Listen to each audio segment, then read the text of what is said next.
If you weren't clergy, nobility, or peasantry, what were some of the best and some of the worst jobs in the Middle Ages? What was the most popular artisanal job? Were there any artisanal jobs for a woman? These and other questions will be answered right after this.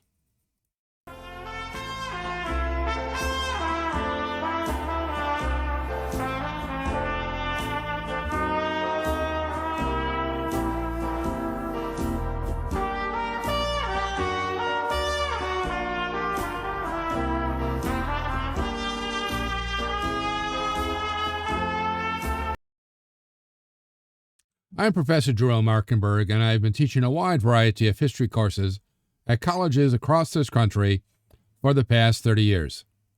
In this video, I'm going to tell you about medieval urban crafts, the most popular medieval industry, the urban jobs that required guild membership, and what other kinds of fraternal organizations other than guilds were open to townspeople.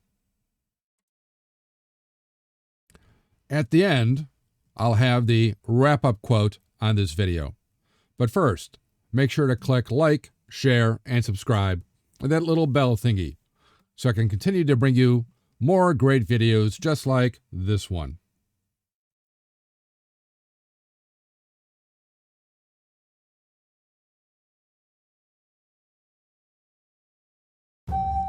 Note: while in this video, I won't go into detailed explanations for every step and job along the way of a given craft process, other than those at the beginning of the process. The peasants and rural laborers, all other jobs and steps done in an urban setting, was usually performed by a specialist trained by and belonging to a guild, focused solely on that specialty. That is, while there was no guild for wool shearers, as these were normally rural laborers or peasants, there were guilds for carders, combers, weavers, dyers, fullers, drapers, felters, and others. Speaking of fullers and dyers, textiles were the prime medieval industry, with constant high demand for woolens, linens, worsteds, and silk. Cotton was as yet unknown.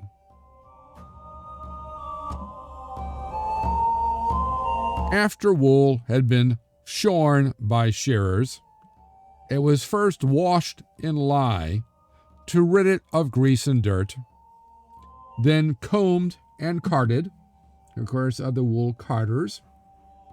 These are the combers, to eliminate burrs and foreign matter, leaving the wool soft and spongy, ready for spinning by spinsters.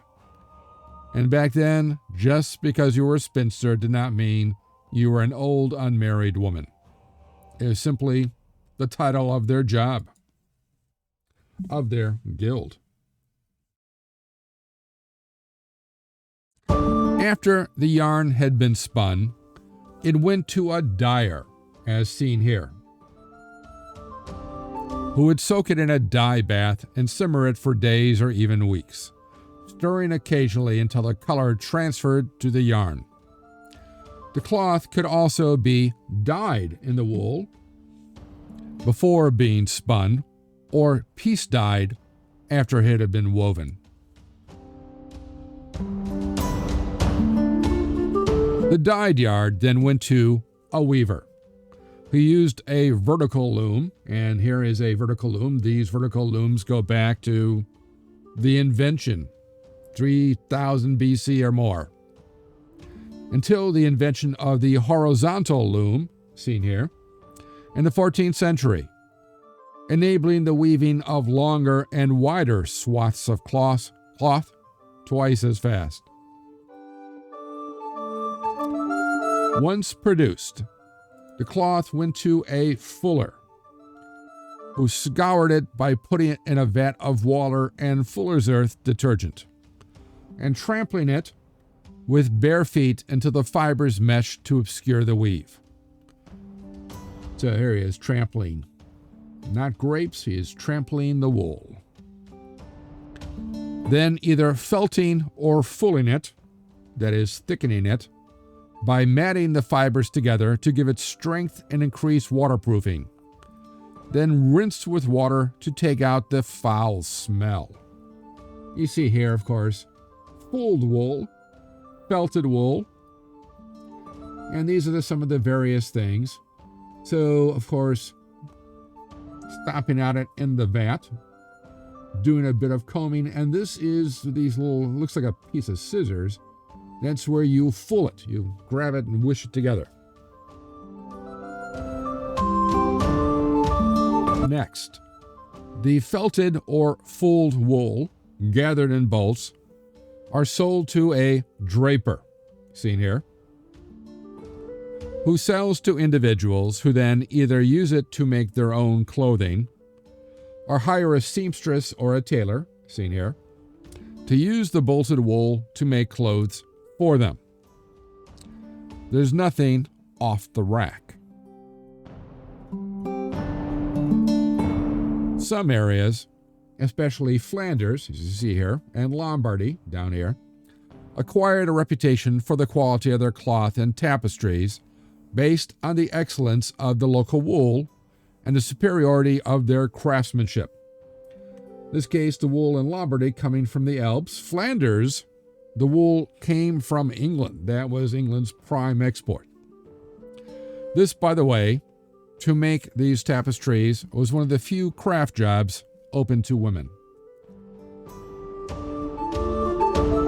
Speaking of jobs open to women, silk was first produced in Europe when silkworms were smuggled out of China to Byzantium in the 6th century, eventually spreading to Italy, and here the threads of the silkworm's cocoons were wound onto reels and twisted together to make them strong enough for weaving, which was then done the same way that wool was produced, though velvet, damask, and brocade had to be woven on special looms.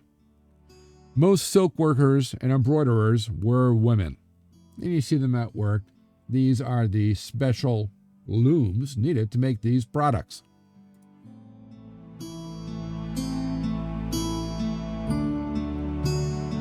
Linen was made from flax, the plant being pulled up from the roots out in the countryside, then dried and threshed, and you see them, the local men threshing the linen, then retted, scutched, and the short fibers separated from long fibers by heckling. Hey, you suck! No, not that kind of heckling. After which they would be spun into yarn, then woven, and bleached or dyed. And out in the countryside, these are the women who are bleaching the linen by laying it, and hopefully the sun will dry it and bleach it out.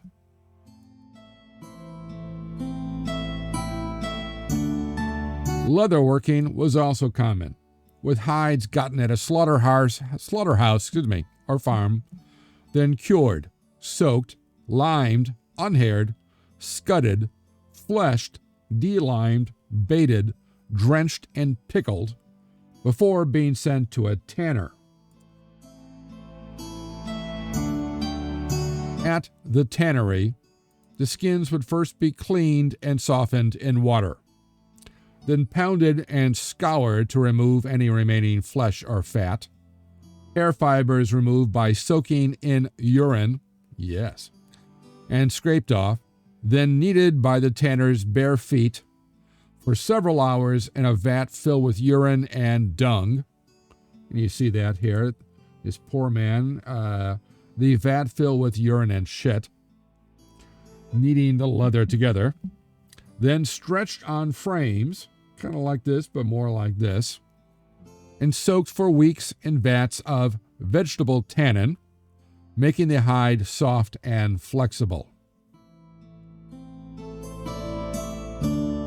Pigskin and goatskin might instead be tawed, that's T-A-W-E-D, tawed, by soaking it in a warm solution of potash alum and salt to increase its pliability, softness, and quality, then crusted by drying it in the open air for a few weeks.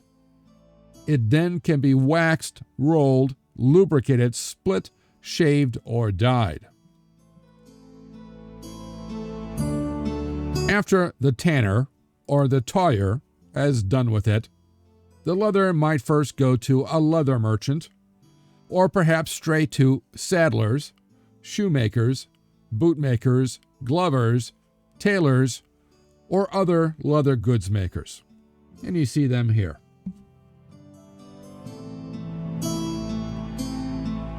Next to textiles in importance was metalworking, which was also more varied than textiles.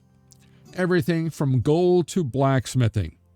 And of course, there was a blacksmith found in every town and village across Europe. These would forge, heat, and hammer wrought iron into everything from tools, arms, and armor to plowshares and simple domestic items. But ironworking was slow and difficult, requiring a variety of smelting and refining techniques, which kept production costly and low. In the late Middle Ages, on average, little more than a pound of iron was produced per capita per year, mostly as arms and armor, so that little was left for other needs. After iron ore was mined, it was first smelted, the ore separated from the metal, in a bloomery. This is a modern version of it. This, of course, is a medieval, what they're trying to do to it here. In a bloomery, a furnace with a bellows used to force air through burning charcoal and iron ore. These are the bellows in this case here, with the metal collecting in the bottom of the furnace as a spongy bloom. The bloom would be reheated to soften the iron and melt the slag, and repeatedly beaten and folded by the blacksmith, and you see that happening here, over and over again, two different types, to force out the molten slag. Laboriously, this produced wrought iron. The bar iron produced can be turned into steel by carburizing low-carbon iron, repeatedly pounded, folded, and welded into sheets of steel for weapons or armor. And again, the blacksmith repeatedly doing this over and over and over again, pounding, folding, and welding it. Cast iron was not produced in medieval Europe because of the difficulty of producing very high temperatures until the blast furnace came into usage at the end of the Middle Ages in the 15th century. And you see that here. In this case, a water wheel is actually producing the bellows to constantly blow air in to the blast furnace. Remember, the more slag you have in the iron, the more impurities, the more brittle the iron is. And of course, nobody wants a brittle iron sword or brittle armor or a brittle shield. Metals other than iron were of less importance to medieval people, except for lead, which was easily smelted and could be cast, hammered, or rolled into sheets for roofing. It's fireproof. Glass windows to hold the stained glass together, holding dowels that fasten together blocks of masonry, which seems odd. Why not iron? Iron rust. The lead does not. Water pipes. Yes, there were some water pipes, and they were made out of lead, as many still are. Cisterns and alloyed with tin as pewter plates, dishes, and drinking vessels. Yes, those pewter plates often on display as part of colonial American cutlery and plates. and beakers. Sounds nice, but keep in mind, it's made with lead.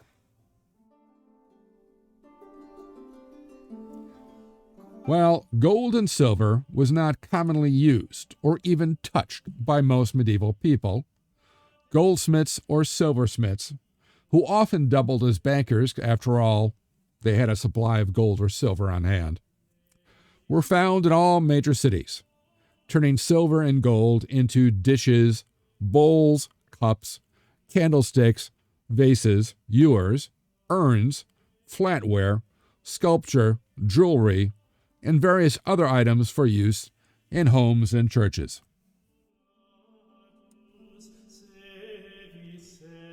Other crafts also existed, such as potters, masons, brickmakers, carpenters, roofers, glaziers, plasterers, limners, scriveners, painters, rosary makers, locksmiths, tinsmith, cutlers, ropers, woodworkers, beaters, framers, fletchers, bowyers, and others. Large towns and cities often had over 300 different specialist occupations. And even smaller towns of less than 3,000 people. Yes, 3,000 people would make you a town. In fact, 1,000 people would make you a town. Anyway, smaller towns of less than 3,000 people often supported at least 60 different professions. While craft and merchant guilds dominated, others also existed. There were religious guilds, which centered around a particular saint's veneration. Some of these still exist today. There were social guilds for non-guild members. Charity guilds provided food and alms for the poor and homeless. Burial guilds ensured members a Christian burial. And dining guilds provided for conviviality.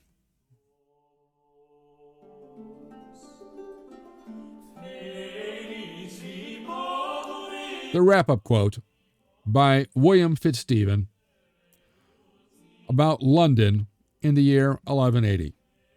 Quote, "Those that ply their several trades, the vendors of each several thing, the hirers out of their several sorts of labor, are found every morning each in their separate quarters, and each engaged upon his own peculiar task. Moreover, there is in London upon the river's bank, amid the wine that is sold from ships and wine cellars, a public cookshop.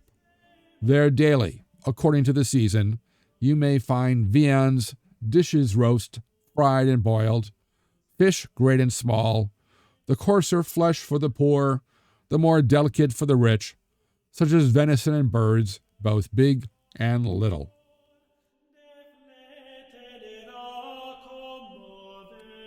Let me know what you think of this quote, whether it's true or not, whether you like it or not, in the comment section below.